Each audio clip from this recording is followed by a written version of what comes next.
Oliver saw an older man in a wheelchair on the street as if he was waiting for someone. He fed him and offered assistance, but the man refused. After asking around, he discovered his shocking story, and Oliver decided to take action.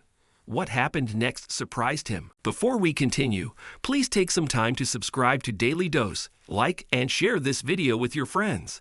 It might brighten their day and inspire them to do good.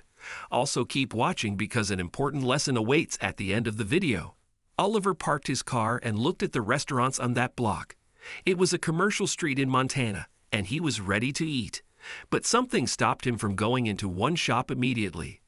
A man was sitting in a wheelchair, looking forlornly at all the vehicles passing by. He was unkempt and had the saddest look on his face. For some reason, this scene pulled at Oliver's heartstrings, and he approached the stranger. "Hello, sir," he began. "Are you hungry?" The man looked up. "I am, but I'm waiting for my daughter. She should be here soon."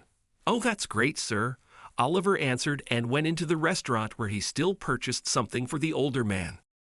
During his meal, he barely paid any attention to his food and kept thinking about the man outside. He felt something was wrong. Was his daughter really coming to pick him up? Oliver had no idea, but he asked around the restaurant. The kind waitress who had served him his food earlier answered his questions. "His name is Mr. Perkins. I've been working at this restaurant for 15 years, and that man has been waiting for his daughter at that corner for 2 years, sir." "What? How is that possible?" "Back then, I saw a woman helping him out of her car onto that wheelchair. I thought they were coming to eat here, but she got back into the driver's seat and left. She never came back. According to Mr. Perkins, his daughter had something to do and was coming back soon," she revealed, shocking Oliver completely. How could anyone abandon their parent like that? And why has no one helped that man? He's been on the streets for years, he asked, outraged for him. "Of course, we tried to help. All the restaurants on this block bring him food, and we've called nursing homes and everything. But he wheels himself back or gets really agitated. It was bad for his health, so the caretaker at the public nursing home brings him here in the mornings and takes him back at night," she continued. "Wow, that's something at least. But I still can't believe his daughter left him just like that," Oliver commented, scratching his neck in frustration. "What can I say? People can be ruthless," the waitress finished and returned to work. Something in Oliver's gut told him to do something. He couldn't just let the man live his life that way. He went back to say goodbye to Mr. Perkins and took a picture of him with his phone, just in case. He was trying to sleep in his hotel room that night, but Mr. Perkins' sad face kept appearing in his mind. His story was shocking, but at least he knew that some people cared for him. Regardless, he thought about doing something more, so he got up and grabbed his laptop. Opening up his Facebook, he wrote a post with Mr. Perkins' story and attached his picture, hoping the online community would help him locate his family. It was a long shot, and if they had abandoned him on purpose, it wouldn't work. But Oliver had hope.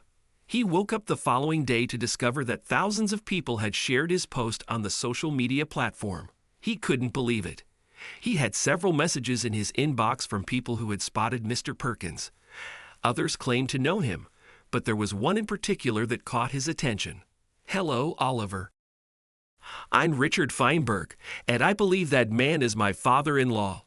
Years ago, my wife, Fiona, left her father somewhere and needed to return home because she had forgotten her wallet.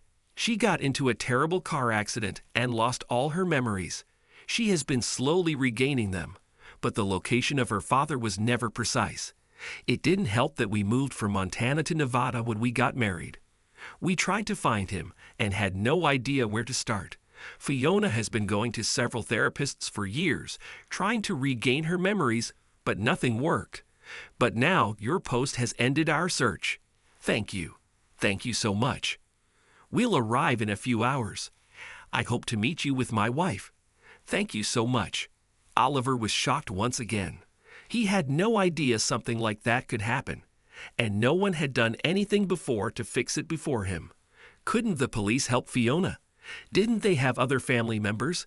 That was preposterous. "Dad, Oliver heard a scream of desperation coming from a car. A woman got out and crossed the street dangerously to reach her father. Mr. Perkins looked up and smiled. "Honey," he yelled, and almost tried to get out of his chair. But the woman reached him and wrapped him in the biggest hug in the world. They both started crying. This had to be Fiona. "Hello, are you Oliver?" a man asked as he approached it with his hand extended. His face showed all kinds of emotions, but mainly he was delighted that his wife had found her father. "Yes, Richard. Thank you for coming," Oliver said, extending his hand and shaking it. "I can't believe we finally found him," Richard marveled, watching his wife hugging her father and crying in his arms. "This is insane, but I'm happy I was able to help. I'm curious though, didn't you call the police?" Oliver wondered, trying not to sound judgmental. "I know, it sounds insane even to me. I met Fiona years after her accident. She didn't remember even having a father or any family. But she was plagued by this instinct. She told me it was like forgetting to turn off the kitchen or the water faucet. So she started going to therapy and recovered some of her memories," Richard explained more thoroughly. "We started looking straight away, but no one seemed to know anything." "That's wild. We need a better system for our elderly," Oliver remarked and told Richard what he knew of Mr. Perkins' life on the streets. "I agree. I'm only glad we found him alive. I was worried she would blame herself if something happened to him," Richard continued. "Let me ask you something. What made you upload that post?" "I saw him for the first time yesterday. I just realized why his story called to me actually. My grandmother had Alzheimer's and one day she just disappeared from our house. We looked for her and nothing. She was never found, and the police told us to give up. It broke my mother's heart," Oliver revealed, getting emotional himself. Richard's lips thinned, and he patted Oliver's shoulder. "Thank you," he said emotionally, and they rolled Mr. Perkins to the car. Richard and Fiona were taking him to Nevada with them.